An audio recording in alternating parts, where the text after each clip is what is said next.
Assalamu alaykum hurmatli ko'ruvchilar. Uyg'ur axborot markazining haftalik xabarlar programmasiga xush keldinglar. Men Muhammad Izzat. Oldi bilan dehqonlar vatandan kelgan uchurlar bo'lsin.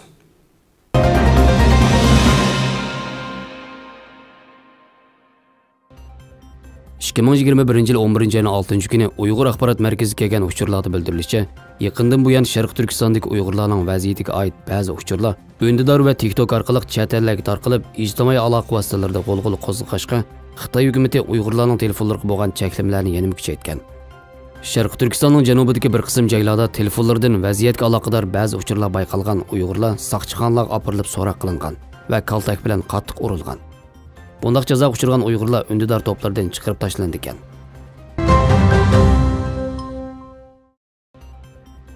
yil 11 ayning 6 kuni Uyg'ur axborot markaziga kelgan uchurda bildirilishicha, millionlagan Uyg'urlar qatorida lagerga solinganligi ma'lum bo'lgan talantli kino televiziya san'atkori va naqshchi Mamatjon Abduqodir muddatsiz kesib etilgan.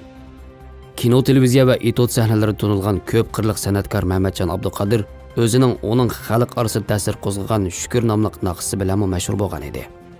Ma'lum bo'lishicha, uning barliq naqshlarini anglash cheklangan. İsrailiya Xitoyni ayblagan bayonotga imzo qo'ymagan. Xitoyning klimat o'zgarishi masalasidagi turg'unligi Bayden hukumatini umidsizlantirdi. Amerika Demokratlar partiyasi Uyg'ur qirg'inchiligiga chetishlik shirkatlarni mablag' bilan ta'minlamaslik to'g'risidagi moddani chiqarib o'tdi. Amerika Xitoyni qishliq olimpik tanarakat musobaqasi jarayonida muxbirlarning erkinligini cheklamaslikka undadi. Xitoyning yangi qo'rqliq chegara qonuni yuz bergisi qurolli harakatlarning shabsi bo'lishi mumkin. Tövəndə dehqonlar xabarlarimizning tafsiliy mazmunlarida bo'lsin.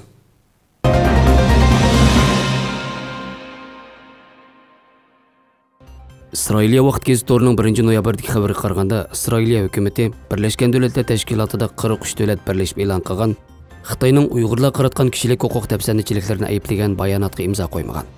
Bir nafar İsrailiya amaldorining İsrailiya vaqt gazetiga bildirishicha, İsrailiyaning Xitoy bilan bo'lgan munosabatni nazarda tutishga tegishlik manfaati bor deyilgan. Buningdan sirt İsrailiya diplomatiya ministerligi İsrailiya vaqt gazetiga yo'llagan bir parcha yozma bayonotida mundaq degan. İsrailiya har xil diplomatik yo'llar orqali Uyg'urlar to'g'risidagi andisini ifodalab kelyapti. Mush yil 6-oyda kishilik huquq kengashida Kanadaning bayonotiga imzo qo'yganligimiz buning bir misolidir. Bizning bu xususdagi mavqeyimiz o'zgargan yo'q. Washington Post gazetorining 4-noyabrdagi maqolasida ko'rsatilishicha, Bayden hukumatı Xitoyning klimat o'zgarish masalasida o'zi bilan hamkorlashib qanday qayl qilish jihatida ixtilofga tushgan. Amerikaning klimat masalasidagi alohida elchisi John Kerry Xitoy bilan klimat masalasidagi hamkorlikni qo'lga keltirish uchun cho'qim ular bilan bo'lgan umumiy munosabatimizni yaxshilashimiz kerak desa, davlat bexatarlik maslahatchisi Jek Sullivan Xitoy o'z manfaati uchun bo'lsa-mu klimat o'zgarishi masalasida biz bilan hamkorlash kerak deb qaragan. Ammo Xitoy raisi Xi Jinping hech bo'lmaganda hozircha buningga qiziqmaydiganligini aniq ifodalagan. Ilgari Xitoy bilan yaqin hamkorlik o'rnatishni orzu qilgan Baydenmi oldingi oyning oxiri Rimda o'tkazilgan G20 boshliqlar yig'inidan keyingi axborot e'lon qilish yig'inida Xitoy klimat o'zgarishiga taqobil turish to'g'risida hech qanday va'da bermadi. Kishilar buningdan umidsizlanishga haqliq. Men buningdan umidsizlandim degan.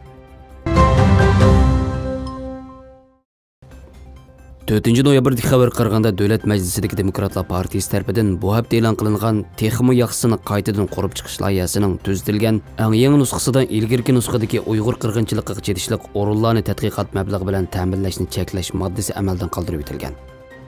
Garchi zo'r hajmlik mazkur loyihaning eng yangi nusxasi 11-oyning 3-kuni e'lon qilingan bo'lsa-mu, 28-oktyabr e'lon qilingan dastlabki nusxadan Uyg'ur qirg'inchiligiga chetishlik o'rinlarni ilmiy mablag' bilan ta'minlashni cheklash moddasining o'chirilishi 4-noyabr tushdan keyin ondan kishilarning diqqatini qo'zg'agan bo'lib, Cumhuriyetçi parlament a'zosi Jem Bankes bu vaqtda Twitter yo'llab, demokratlar nima uchun boj topshiruvchilarning dollarlarini Uyg'ur musulmonlarini qo'l o'rnida ishlatadigan shirkatlarga beradi degan. Ko'plagan xabarlar qaraganda Xitoy hukumati bilan hamkorlashib, karbon qo'yib berish miqdorini azaytish ustida bosh qotirayotgan Amerikaning klimat alohida elchisi John Kerry parlament a'zolaridan Uyg'urlarga aloqador yana bir kishilik huquq qonun loyihasiga, ya'ni Uyg'ur majburiy emgakining oldini olish qonuniga bilat tashlashining oldini olishni talab qilgan. Reuters agentligining 5-noyabrdagi xabarida ko'rsatilishicha, bu hafta Xitoydagi chet el muxbirlari klubi 4-fevraldan 20-fevralgacha o'tkazilgan Beijing qishliq olimpik musobaqasini tashkillovchilarning mazkur musobaqani xabar qilish masalasida ochiq oshkor bo'lmasligidan andish qilayotganligini bildirgan edi. Bu vaqtda Amerika Dövlət İşləri Məhkəməsinin bayonatçısı Ned Price axbarat e'lon qilish yig'inida mundaq degan: "Biz Xitoy Xalq Cumhuriyati amaldorlarining muxbirlarning harakat erkinligini va ziyorat qilish erkinligini cheklamasligini va ularning bexatar va erkin xabar berishiga kafolatlik qilishini talab qilamiz."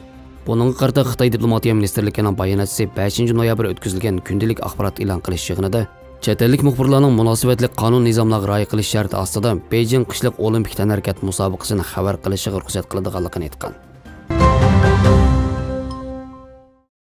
Amerika Ovoz torining 5 noyabr Xitoyning yangi quruqlik chegarasi qonuni to'g'risidagi maxsus maqolasida monola qayd qilingan.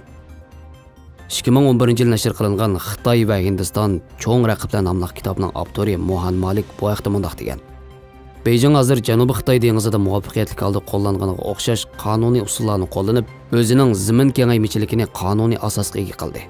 Bu Xitoyning o'z qonunini qo'sh tarafli kelishimlar, qiliplashgan qoidalar va xalqaro qonunlardan ustun ko'rayotganligining alomatidir. Vyetnamning Ho Chi Minh shahridagi Ijtimoiy fanlar va insoniyat universiteti xalqaro tadqiqot markazining mudirining qarashicha, Xitoyning yangi chegara qonuni boshqa davlatlarga qaratilgan zarur berasmiy harbiy harakatlarning shapisi bo'lishi mumkin ekan. O bu haqda mundaq degan: "Meningcha Xitoy harbiy kuch ishlatmasligi mumkin. Ammo ular Janubiy Xitoy dengizida qilganidek berasmiy harbiy qismlarni yoki to'liq qurollangan chegara muhofazachilarini ishga solishi mumkin." Hindistondagi aloqador mutaxassislar Xitoyning mazkur qonunni ma'qullashiga bo'lgan salbiy mo'ljallarni o'tirib qo'yib, buning chegaradagi surkilishlarning texmi avjiga chiqadiganligining bishorat ekanligini qayd qilgan. Xabarlarimizni ko'rganingizga rahmat. Ko'rishguncha omon bo'linglar. Xayr xo'sh, Allohga omonat.